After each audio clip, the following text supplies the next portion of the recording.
Le camp d'Ordruf est visité par un autre groupe, des habitants des agglomérations voisines et de dignitaires du parti nazi. Le colonel Hayden Sears, commandant de la 4e division blindée, commandement A, qui a libéré Ordruf, leur fait faire une visite forcée du camp.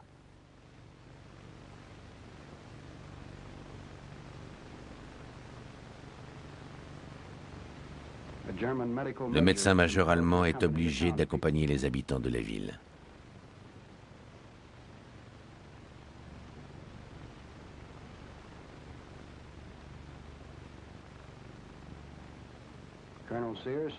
Le colonel Sears reste là, pendant que l'on informe les nazis qu'ils vont être obligés de voir toutes les horreurs du camp.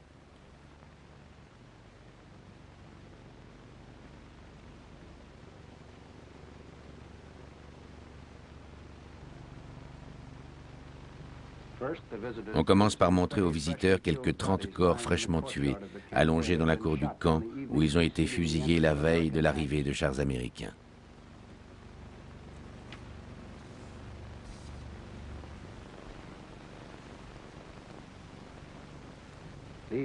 Ces deux-là sont identifiés comme les capots responsables de la main-d'œuvre d'esclaves qu'ils maltraitaient, torturaient et tuaient.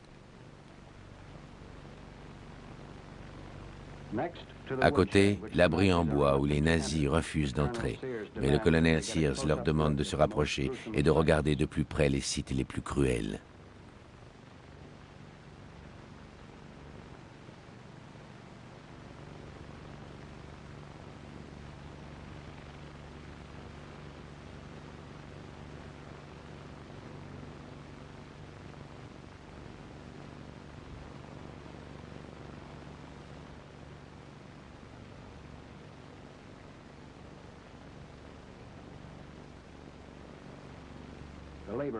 Les capots entrent à leur tour.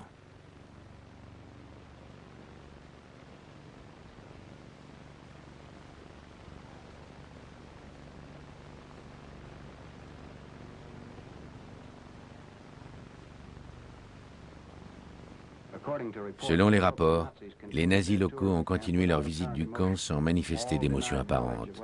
Tous ont nié avoir eu connaissance de ce qui se passait à Ordruf. On les emmène au crématoire, à 4 km à l'extérieur du camp. Là, on procède à la lecture de la liste des atrocités. Parmi les 4000 victimes d'Ordruf, on compte des Polonais, des Tchèques, des Russes, des Belges, des Français, des Juifs allemands et des prisonniers politiques allemands.